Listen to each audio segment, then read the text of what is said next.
धरती गूंजे आसमान, पंडित पासी पासवान। उत्तर प्रदेश की राजनीति में नारों का बड़ा किरदार रहा है और अब एक नया नारा गूंज रहा है। एक नए सिरे से नया दल उत्तर प्रदेश में अपनी जमीन को मजबूत करने की कोशिश में लगा है। नमस्कार दोस्तों, मेरा नाम चंद्रकांत है और आप भारत एक सोच देख रहे हैं। उत्तर प्रदेश में विधानसभा चुनाव होना है और विधानसभा चुनाव से पहले भारतीय जनता पार्टी के लिए एक नई मुसीबत तैयार हो गई है। अभी तक भाजपा यही सोच रही थी कि उसको सीटों का बंटवारा अगर करना है तो ओम प्रकाश राजभर को सीटें देनी है, संजय निषाद को देनी है, अनुप्रिया पटेल को देनी है, जयंत चौधरी को देनी है। यानी 4 हिस्सेदार थे उत्तर प्रदेश में उसके। अब एक नया नाम आ गया है। हालांकि जो नया नाम आया है वो गठबंधन में सीटें नहीं मांग रहा है। मैं बात चिराग पासवान की कर रहा हूं।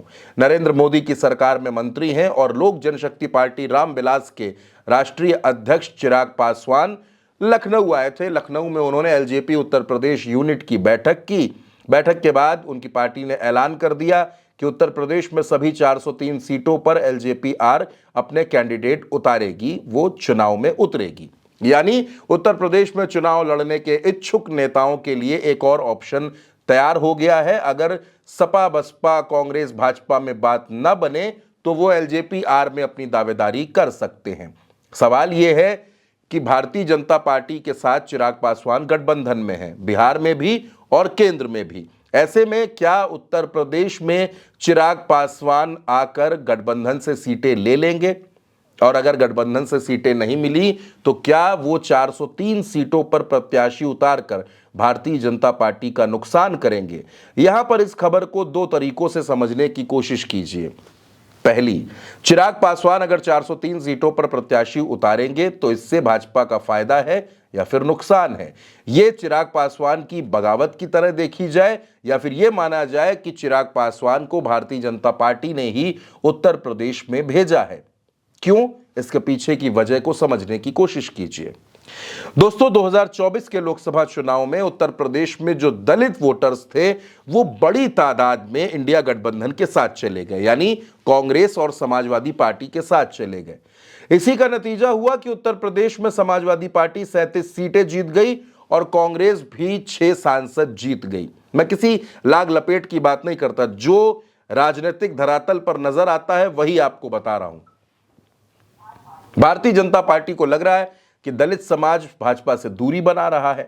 ऐसे में वो दलित वोटर्स जो भारतीय जनता पार्टी से नाराज हैं, भाजपा को वोट नहीं देना चाहते, वो इंडिया गठबंधन में जाने के बजाय चिराग पासवान के पाले में चले जाएं। यानी वो वोट जो इंडिया गठबंधन को शिफ्ट हो सकता है वो वहां ना जाकर चिराग पासवान के पाले में आ जाए। और चिराग पासवान तो अपने साथ गठबंधन में पहले से हैं और इसमें भारतीय जनता पार्टी को अपना फायदा भी दिख सकता है। हालांकि चिराग पासवान तमाम तरह की बातें कहकर गए। उन्होंने नया नारा गढ़ दिया, पंडित पासी पासवान, धरती गूंजे आसमान। खूब नारे भी गढ़े गए, बैठक भी हुई और उसके बाद यह कहा गया कि हम अपनी ताकत को बढ़ाना चाहते हैं। चिराग पासवान ने संकेत ये भी दिए कि सिर्फ उत्तर प्रदेश नहीं बल्कि पंजाब में भी चिराग पासवान की पार्टी प्रत्याशी उतारेगी।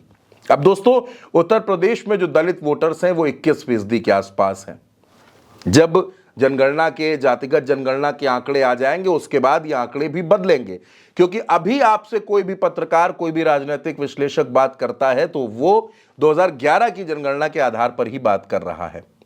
इसीलिए मैं आपसे कह रहा हूं कि उत्तर प्रदेश में चिराग पासवान को उम्मीदें नजर आ रही हैं। सवाल यह है कि बिहार का चिराग क्या उत्तर प्रदेश में अपने लिए रोशनी ढूंढने आया है और चिराग पासवान को इसमें कितनी कामयाबी मिलेगी?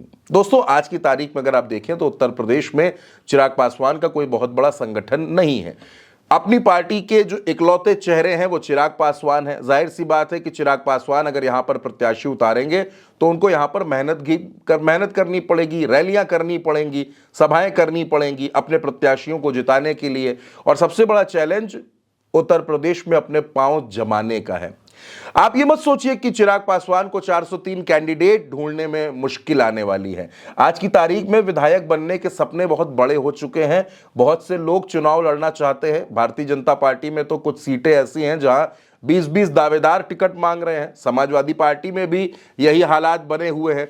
तो प्रत्याशियों की कमी नहीं पड़ने वाली है। चिराग पासवान को भी या कोई दल जो भी यहां पर चुनाव लड़ना चाहेगा, प्रत्याशी कम नहीं है। सवाल इस बात का है कि चुनाव कैसे लड़ा जाएगा, चिराग पासवान जनता के बीच में क्या कुछ कहेंगे, किसके चेहरे पर वोट मांगेंगे, वो भारतीय जनता पार्टी की तारीफ करके वोट मांगेंगे या फिर अपने चेहरे पर अपनी पार्टी के ऊपर वोट मांगते हैं। लेकिन खबर आपके लिए यह है कि उत्तर प्रदेश में एक और दल एंट्री मार रहा है, वो भी विधानसभा चुनाव लड़ेगा। यह भाजपा की टेंशन बढ़ाएगा या मदद करेगा, यह सवाल है। और इस पर आप क्या सोचते हैं, आप अपनी राय कमेंट बॉक्स में जरूर लिखिएगा। भारत एक सोच को सब्सक्राइब कीजिएगा। नमस्कार।